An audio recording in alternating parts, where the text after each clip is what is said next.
Okay, cool. So I will start then sharing my screen. Please, let me know if you can see my screen all right. No, give me a second.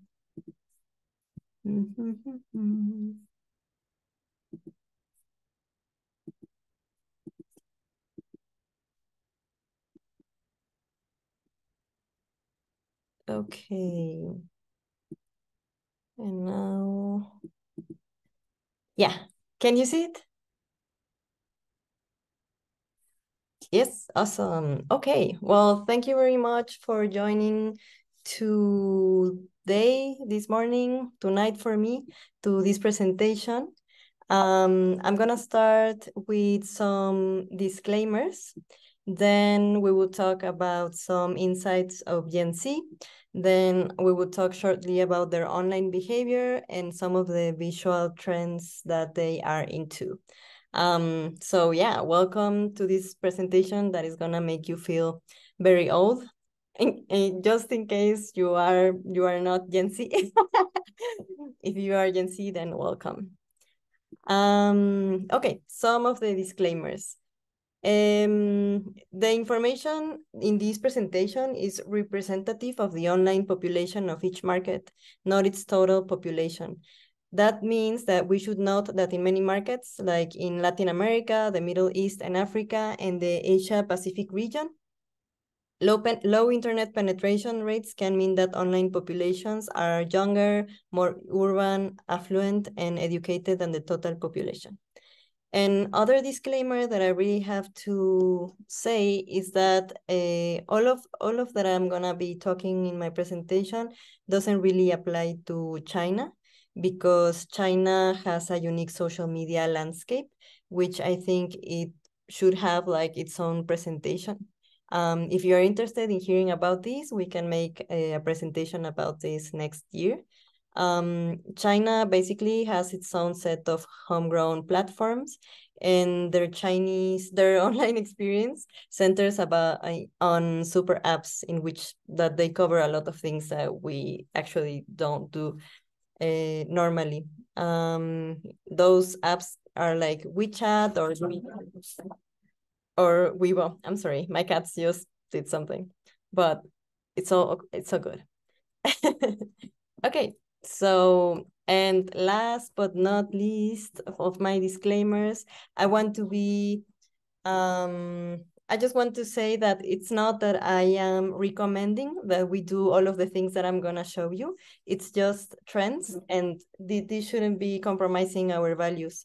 This is only for us to know that this exists, and just that we are aware of their existence, and that we know maybe some of them we can take them as part of our future strategies, but some other that will show you are not very good in usability or have issues with accessibility.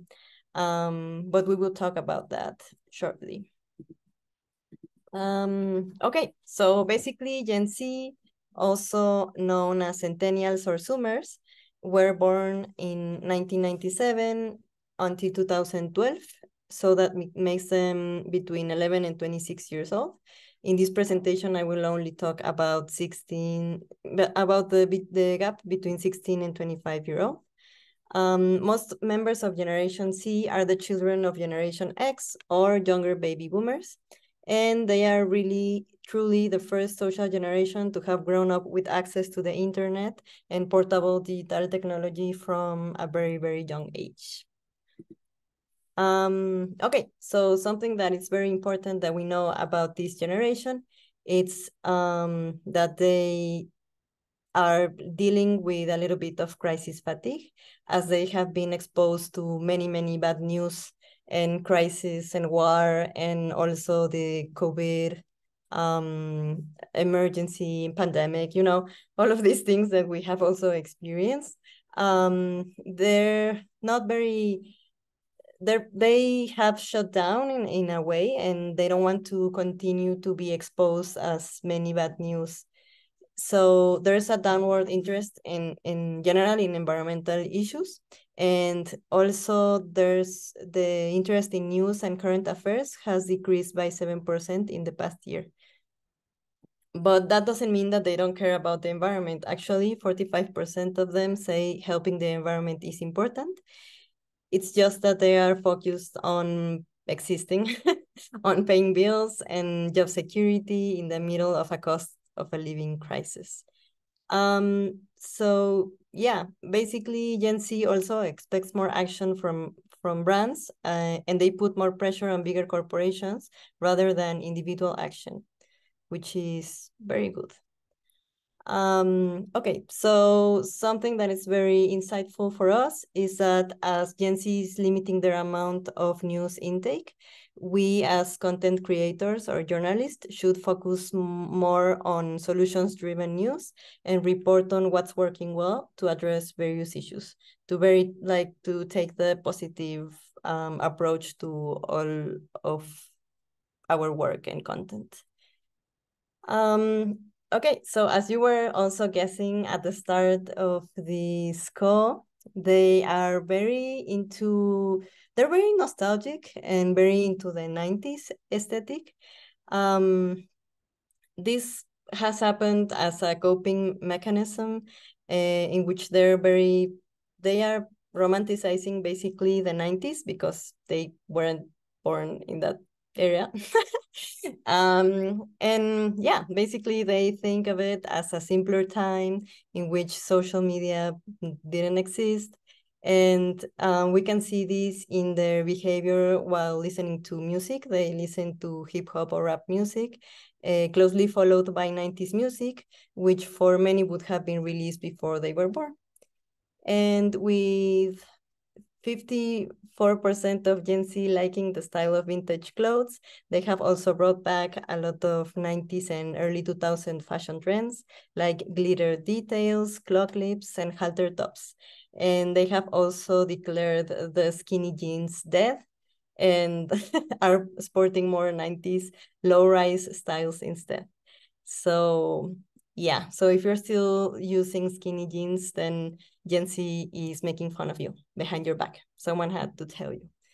And this also explains the success of the Memories feature and the Instagram playback, which is this feature in which you can share past images or pictures that you have posted in Instagram previously. Okay, so we're also talking about a generation that it's very concerned with its well-being. They are striving for healthier social media habits. They are very concerned about how long they spend on platforms. And in America, for some reason, they think social platforms are good for society. And they do feel too much pressure to be perfect in this space, which has led them to post less curated images of themselves. And they also, something that really came to my attention is that they are 37% least likely to describe themselves as social or outgoing. So yeah, we're really talking about a generation that closes off and that they spend much time at home. So yeah, concerning the less curated, more raw, socially aware material, here's an opportunity for us to match the kind of content that they post and encourage it. Here we have an example of what is a trend right now in Instagram, which is the month dump, like November's dump, and it's like where you put all of your images of that month, and if you see they're not curated like very Instagram aesthetic or so, they're just like casual. Okay. So we will talk now a little bit about their environmental views. Yeah. 75% agree that the world is at a tipping point in responding to climate change and that the future can go either way. 44% are optimistic that efforts to protect and sustain the health of the planet will be effective, and 68% have already been personally impacted by severe weather events, which I think is a high number. And these are some of the top environmental actions that they are already taking. They are using recyclable or recycled plastic and paper. They are using reusable mugs and utensils. They are buying secondhand clothes and furniture. They are also buying food that is locally or organically produced.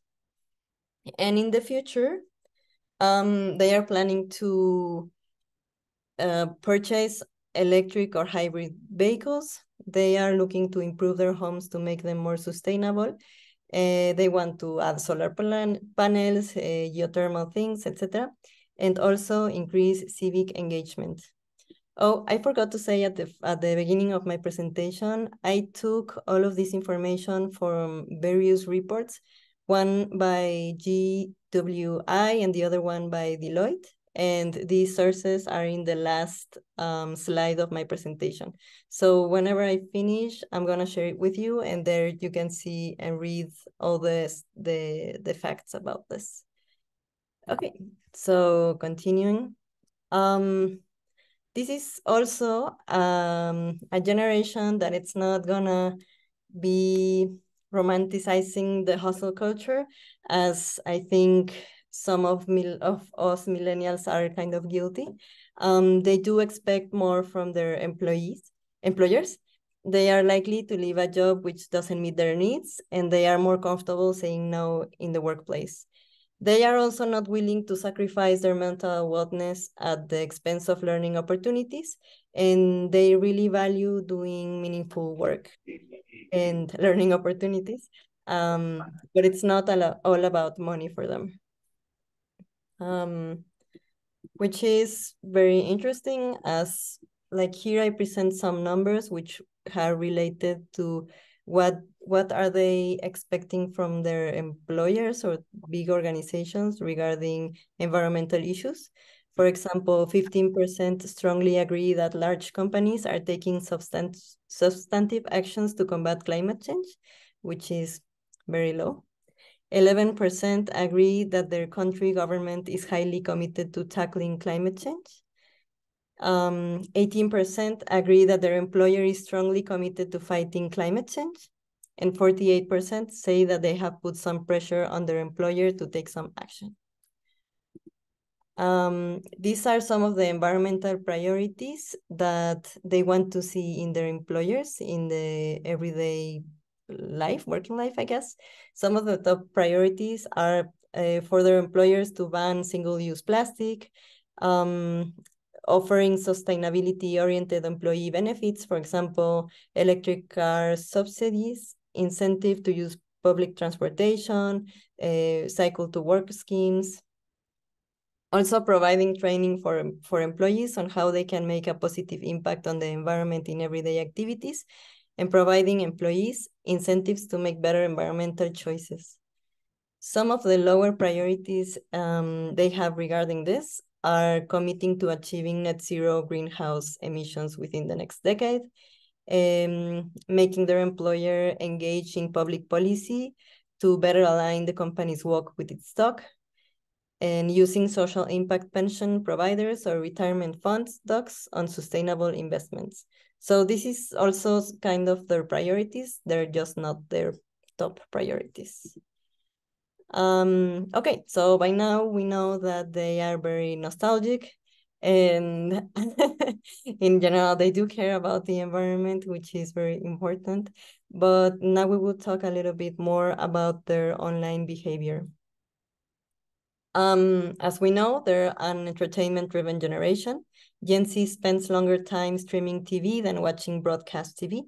Their favorite genre is entertainment, variety, and they are very used to digesting shorter forms of content like Instagram Reels, TikTok, and YouTube Shorts. Some of the style of these videos are how-to videos, or bite-sized educational videos, or expert-driven content. Video and audio are king. As you have seen, every platform now has its video streaming tab, and it's because of this. And even if short videos are more popular among Gen Z, they are equally likely to consume a a video longer than 20 minutes than they are to consume one that it's less than 4 minutes. There's also this trend of a large use of voice notes. So this really is a good recommendation maybe for brands or maybe for us to include more audio and video in our communication, in our marketing, or maybe in our websites as well. And while most people use WhatsApp and Facebook Messenger, Discord and Telegram users are most likely to interact with brands in these spaces. This is because Discord and Telegram are very good to create communities, and this is very important to Gen Z. So this is, I think, unexplored. I'm not sure, but this could be a good opportunity for the future. So something that's very interesting as well is that 9 in 10 Gen Z are gamers. They play on any device, but the most popular device is their smartphones. And also the reason for gaming for them is to socialize with friends, whereas for older generation, it was to relax or unwind. We will also talk about the memes, which I am very happy to have Gen Z Zoomers in this conversation because I really do not understand most of them, but I will show them to you. So in my research, I saw that Gen Z uses memes to process emotions and express ideas that they struggle to communicate, and 64% say that they like it when a company uses them for marketing purposes. This is obviously tricky because, like, I mean, to engage with Gen Z, a relatable meme could be the way to go when used correctly, right? But we should be aware, though, that memes trends change, and a meme used at the wrong time can be seen as cringy and uncomfortable. So here my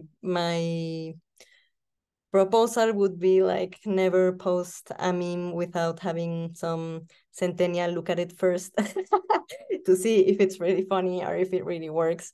I do think that most of the memes that I saw were I don't want to say basic. I just want to say that they're some like easy to understand, some of them, and some are just as maybe they exist in other dimension, which I still haven't reached. I don't know. I really like these ones, and I think these do give like a good comparison of what the different kind of memes are in each generation. And these ones are just so abstract that I that I don't even understand. But yeah, if you do have any insight and you are a Zoomer, please write it in the chat and we will discuss it at the end. Okay, so this is a very big insight. They basically do not search for things on Google, not even like Google. I mean, most of them, or nearly half of them, look things through TikTok or Instagram instead of going to Google Maps or Google Search, which is huge. Like this is a big shift in behavior and something that we should be very mindful of in 2024, because right now we are very focused on SEO, which is important and is something that we should continue doing. But in the future, this might not be such a good practice. Part of this shift is the need to get more recommendation and ideas from real people before purchasing things or going somewhere. And this really makes sense. Like if you think about it, whenever we started to search for things in Google, you did got like, I don't know, answers from real people, Yahoo answers, or name it like as you will. But nowadays everything is correctly positioned by brands and stuff. So if you want to go to more authentic sources, it does make sense for Gen Z to be looking at things in TikTok or Instagram. So this is why user-generated content is a key way we can get involved, showcasing our ideas with real people. I know this is not new for any of you. I'm sure you have done this kind of dynamics, but it's very important that we continue to create this kind of content because if not, we're not gonna be discoverable by Gen Z. So there's different ways to use user-generated content. For example, creating challenges, using a unique hashtag, or using influencers. These are good ways to draw attention to a cause and as well as to create conversation around it. And yeah, let's talk a little bit about TikTok. Like you were saying that Gen Z likes TikTok, that is very true. It's not the platform that they use the most. The platform that they use the most is Instagram, but TikTok is the fastest, the one that is growing the fastest outside China. And one of the things that are very attractive of TikTok to Gen Z is the ability to get real views or opinions from real people, and also some lighthearted relief. Facebook, it's not cool anymore, but it's not going anywhere as it is very useful. To like, if you log into Facebook, you can log into basically any other app. So then that makes it a tool that it's worth having. So if you see here in the top Gen Z charts, it's the second one used. After that, it's Twitter, now called X, then TikTok, then Snapchat, then Pinterest, then LinkedIn, and then Reddit.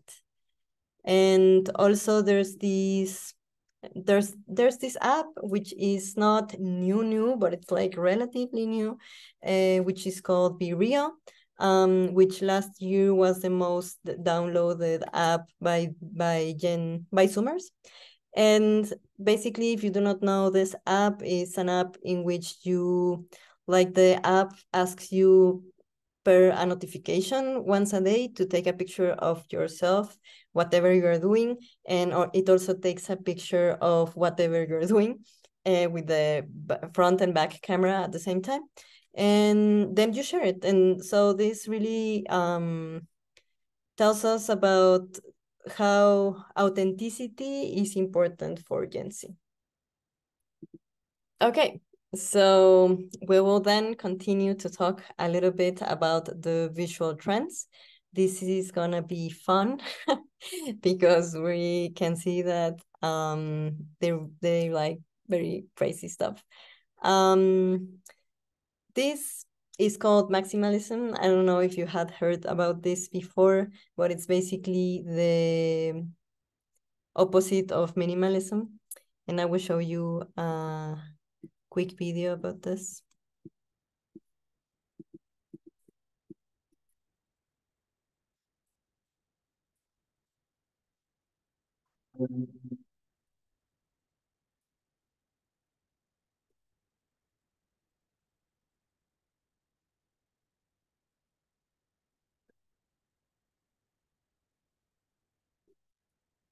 Okay, so yeah, I think that is very clear. I think, well, this comes as a response, obviously, of how much millennials love minimalism.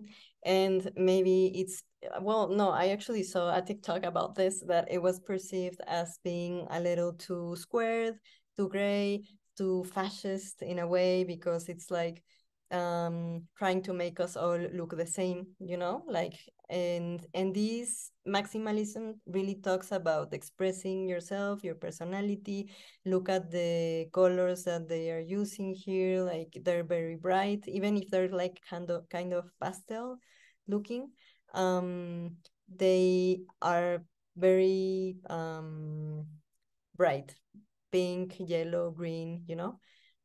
So we will see how this aesthetic has been taking over web design, or how this can be applied, for example, to a web page.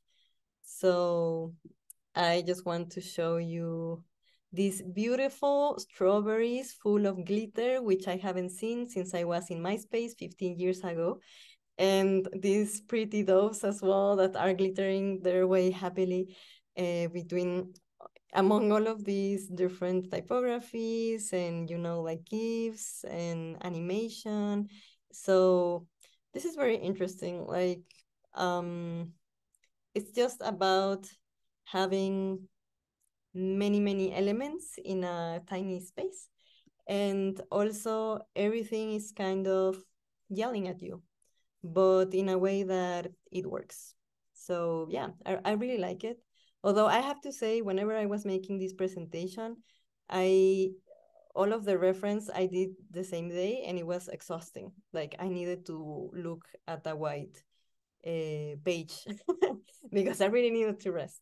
But it's okay. Today we will have fun. This is other example of a maximalistic website, which is this one, which I think is, I don't know if this is,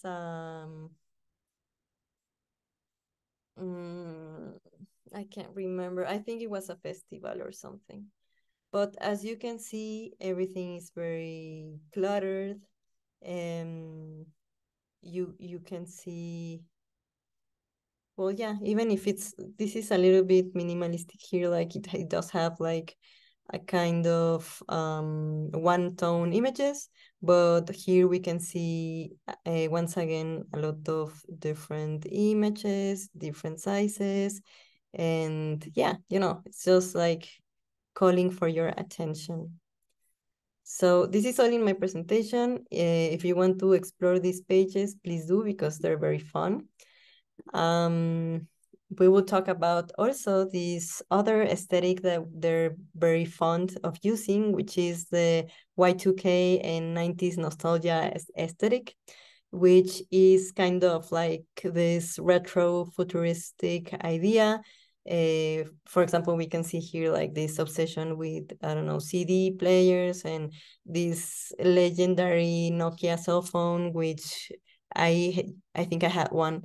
And for example, it's also like the pinball machine, you know, like these are all elements. But they're using like this kind of gradients, which are like pink to purple to kind of blue, aqua. And that really gives like this aesthetic of like something being old, but at the same time futuristic. And I want us to look at these pages, which are just mock-ups. They do not live in the real world, but I thought like these were good examples. As we can see here, I know. Yes. Okay. Yeah. We can see here this transparency of all the typographies and you know, like this crystal-like translucent effect that it's kind of futuristic. But at the same time, the palette is very toned down. Yeah. So we can also look at this one, which does look also more futuristic with the skiff like turning around and this super cool animation. But at the same time, it has like this pattern above it, which is kind of noisy and creates like this kind of vintage look and feel. Also something that is very trendy right now, it's these kind of pages which resemble, I want to say, like the Finder in your computer. Yeah. Give me a second. Hey, what's going on, y'all? What's up, Sneakers Live? This is awesome. First like live with the codes. It has a lot of videos embedded in the website.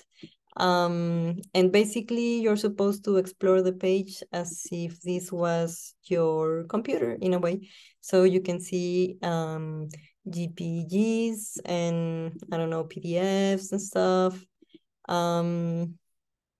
Which like I don't really, it's very hard to navigate. I want to say that, but at the same time, it's very interesting that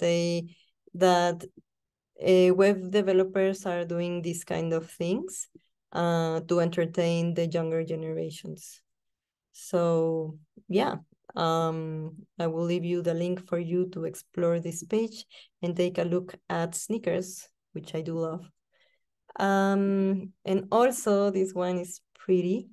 This is like a portfolio, and you can filter whatever you want to look at. So you can put work, contacts, and fun stuff. And yeah, as I was saying, like this resembles a little bit of the way that websites were done in the past, but with the technology of today, no? So it's kind of simplistic, but at the same time, it really needs to be a good composition so that people do understand your message. Yeah. So take a look at this one afterwards and let me know what you think. And this one is a very interesting scrolling experience. Give me a second. Okay. This isn't a website, it's like a portfolio as well, but it's very interesting because of the way you navigate this. You can so I am scrolling down basically, but the page is going sideways. And this is very interesting as a storytelling and visual mechanism, I want to say. And it really takes you places. And if you notice like all the bright colors that are being used, and the way that he's playing here with the typography, like he doesn't care that things are gonna be overlapped or so. And so the idea is to have like a cool experience, a cool web experience.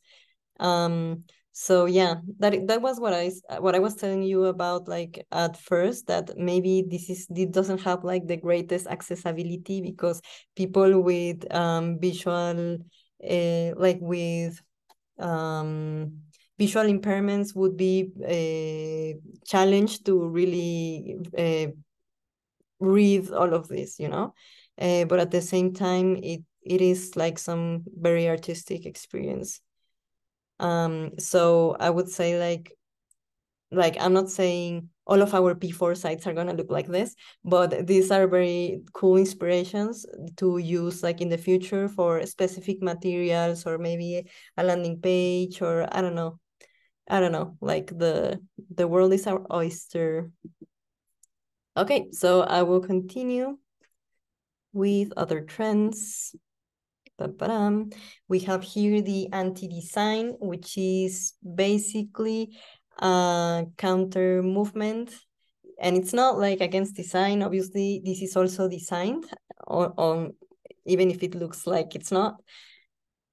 And it's more like to convey a message, to make a statement about how all web designs nowadays look the same, and that all websites are basically white and have like the same structure, because like they are making more important the usability, and they are taking all of these rules. So this is basically about breaking all the rules, and which is sometimes fun. And so we will see some of the examples. This is very cool. So basically, whenever you get into this website, you are here with the mouse, and whenever you click, like an image appears. And basically this website doesn't really take you anywhere. It's just for you to explore. No, I'm kidding. You can actually go to these sites, which I think takes you outside the site. But you can explore the site by clicking on it and looking at the pictures that appear, which is a behavior that the user is not really expecting. We're not very used to this, and this is what makes it appealing and interesting. We also have this one, which is the craziest, I think, that I've seen, because it's so chaotic, and its navigation, it's also not very intuitive. So whenever you explore this site, you're gonna discover that Yeah, it's kind of hard to navigate, but at the same time, it's fun to explore it and understand how this is working, what behavior is the mouse doing, etc. No? Um, so yeah, please have fun. I don't even know what this site is about, like I think it's a like if I read here, I know it's an academy, I guess, but yeah, I'm not totally sure. And last but not least, I will talk a little bit about brutalism, which is this aesthetic current. Well, yes, which talks about, like, it started a long time ago in architecture, and basically the idea behind brutalism is to break apart from any decoration. O sea, we don't like that. We don't want to see things pretty and decorated. We want to see things raw, like as they are constructed, like made of concrete, or we want to see all of the lines that were drawn before, and in the process we want to see the textures. So in graphic design, how this translates is basically using very basic shapes or forms, and also being able to see the grid behind things. And gray is used a lot, and also like very particular colors. For example, here that we have only like two palettes, or here three, like black, blue, and gray, no? And how this applies to websites, we can see right here, is basically the designers and developers showing us how the website is made. No, we have here visible the lines between all of the modules, and we can see basically the whole structure of the website. So yeah, I really like brutalism, and I don't know, I think it looks simple, but it's not. And I don't know, I think many people might think it looks ugly, but I really like it. I feel like it's very honest. And we also have this other website, which I wanted to show you, in which we can see a little bit of retro designs, like the typography and how it's placed. But also here we see basically how the page is constructed, no? Like here, all of the shapes that are making, like, yeah, like how the wireframes would look is what we're looking at. So yeah, um yeah, this is very, very nice, and it's more soothing for me, as it doesn't have so many colors and elements that are attacking me. But yeah, that was mostly all from my side, and I really want to read your comments. I want to see whatever you were putting in the chat. And I will do so. If you want to post a question or ask, take it away, go ahead. And and in the meantime, I will read whatever you wrote. Oh, I also, in the other call in the morning, Molly told us that, Jency, please, if you are assumer, confirm or deny this information, that they do not use the emoji, the crying emoji. That the crying emoji is not cool. And the emoji to be used is, I think, the laughing emoji is not cool, and you should be using the crying emoji. I don't know, I'm confused. Please.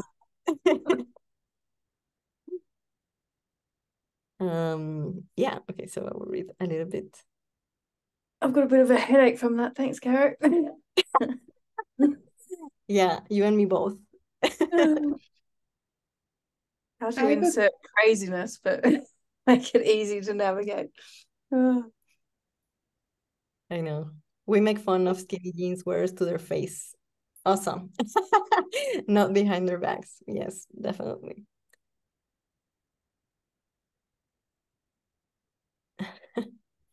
some very sad statistics.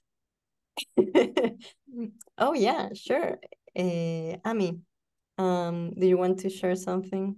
Please do. I think I just want to share real quick from the Gen Z, a very initial Gen Z interviews. I was there, a very small pool within our Indonesian volunteer pool that has a lot of Gen Z. And I think there's a lot of conversation about how Gen Z is not happy about being stereotyped, like Gen Z is this, Gen Z is that. I think they feel, at least when it comes to volunteer, they feel like all eyes on them at the moment, you know what I mean? Like companies or like companies and want to attract Gen Zs, like Gen Z is the future, things like that. So I feel like it's one of those kind of like all eyes on me at the moment, and they don't like being grouped as like Gen Z. So I think individuality matters for them, like we are different, like you cannot basically do that to all Gen Z, something like that. So I think that was very interesting. And I think conversation surrounding Gen Z conversation in, I think, Indonesia and maybe other countries as well, is about how the research about like climate realization, how important climate crisis is, they want to do action is there.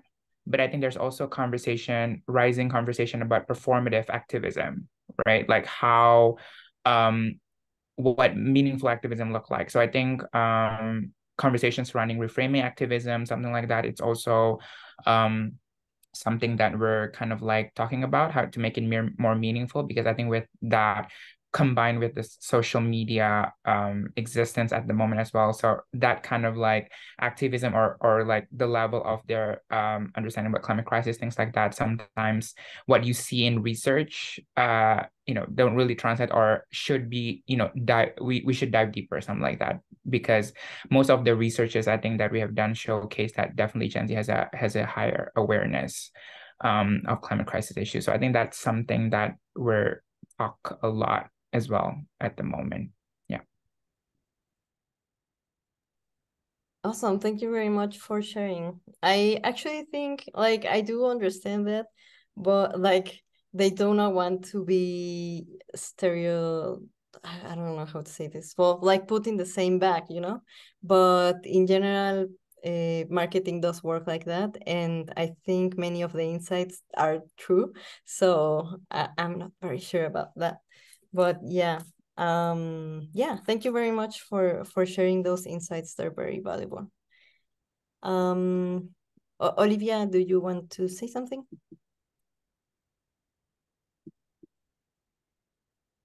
Hi, thank you so much for this call. It was really, super insightful. I was wondering, in your research, whether you touched at all on AI content, like AI generated content, and how, Gen Z feels about that.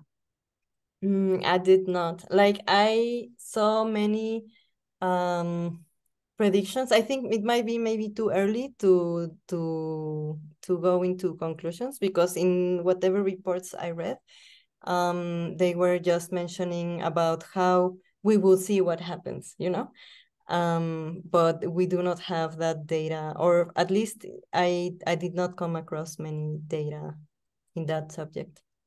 Yeah, it'd be really interesting to see, especially because there seems to be a lot of focus on authenticity. Be cool to see what comes back. Thank you so much. No, thank you.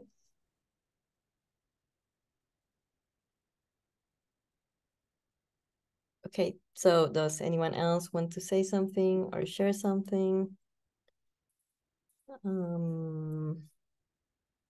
I just maybe really quickly, thank you so much. And thank you so much for putting all the insight stuff at the beginning. I think that's really good, because I wasn't expecting this. I was expecting a lot of design, just visual stuff. So it was really great to be thinking, the thinking before the design is really, really important. So much appreciate that.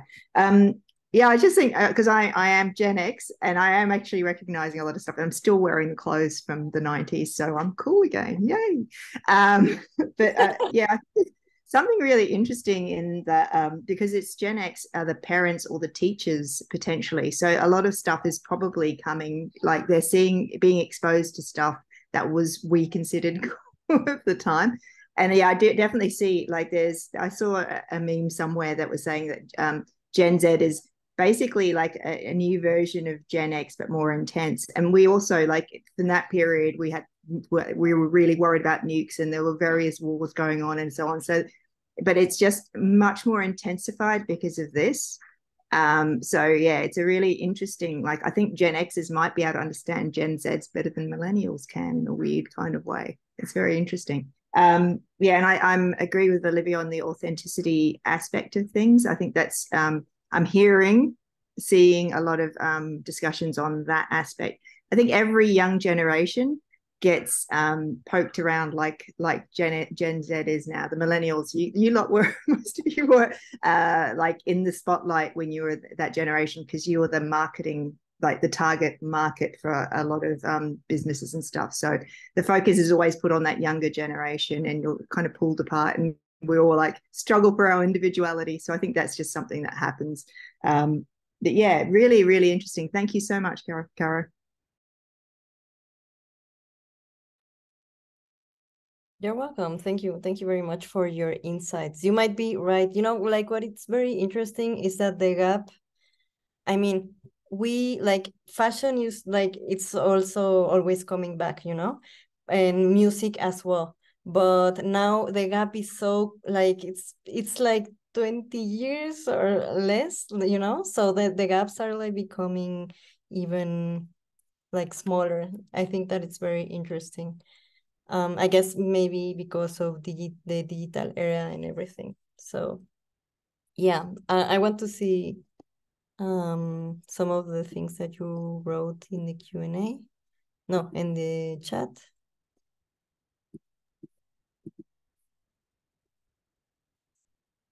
I have a comment. Yeah, go ahead.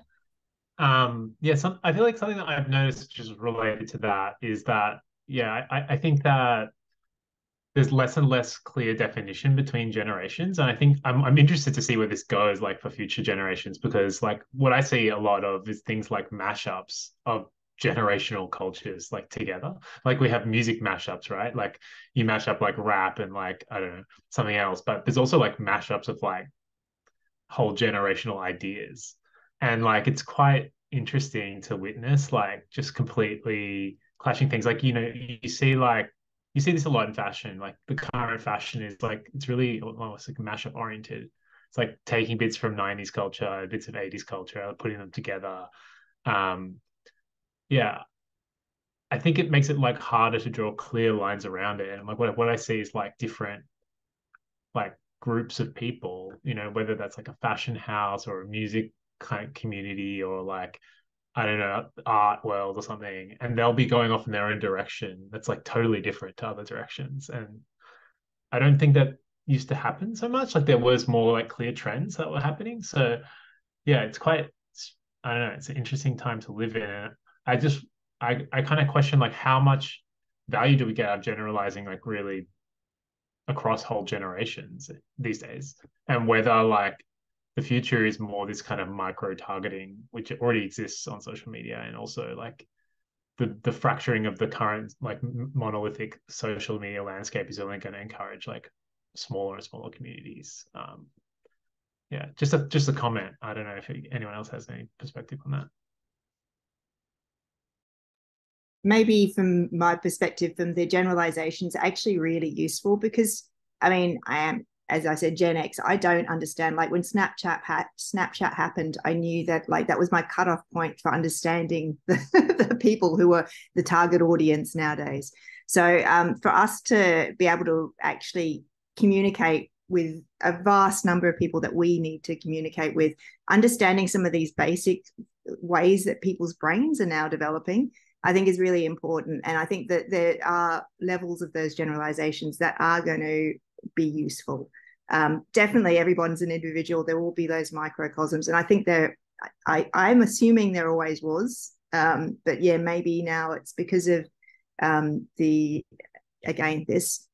it makes everything more intense and more kind of, and you find your people, and you're in your little kind of holes where people can't reach you and everything. So a lot of that's going on, but there's still basic general characteristics that are different from previous generations, because our brains are now formulated differently now as well. So I think it's still really useful. And it is, even though we have our cultures from where we grew up are different, there is still this line that kind of goes across a generation, which is, I think, fascinating and really helpful for us to reach out to people as well. So yeah, I still think it has its value, and we still need to understand that people are individuals, but the generalization is still going to be really useful for us to be able to reach more people. Yeah, I agree. Like when I was doing this whole thing, I also was thinking like, nah, this is too broad. But then I was looking at trends, that visual trends that are so specific. Like there's something called urban Frasier or Frasier urban or something, which is like aesthetic pulled out from a sitcom from the 90s. I mean, like Sebastian says, like this can be micro, like there's so many trends that are like so specific to certain communities and age groups and everything. But I think we also need like this broader perspective at the same time. But yeah, does anyone else want to comment on that? Or do you have anything else you want to add before I send you the checkout questions? I will send it to you before I forget, because I also forgot to do this in the morning. I know. Yes. Okay, so I already sent it to you. Please answer my beautiful poll. And of course, we can do this again. This was the second design call we have had this year, but we will be planning on some others for next year. I think the next one will be about how to build a site correctly, and Hussam will be the one giving it. So yeah, I really look forward to seeing all of you. And yeah, I think that was all the time we had for today, but it was very fun speaking to you, and I hope you have a good rest of your day. Thank you very much. Thank you so much. Thank you. Thanks, Thank you, Carol. Carol. Great to see you again. Thank you, Caro. It's so good.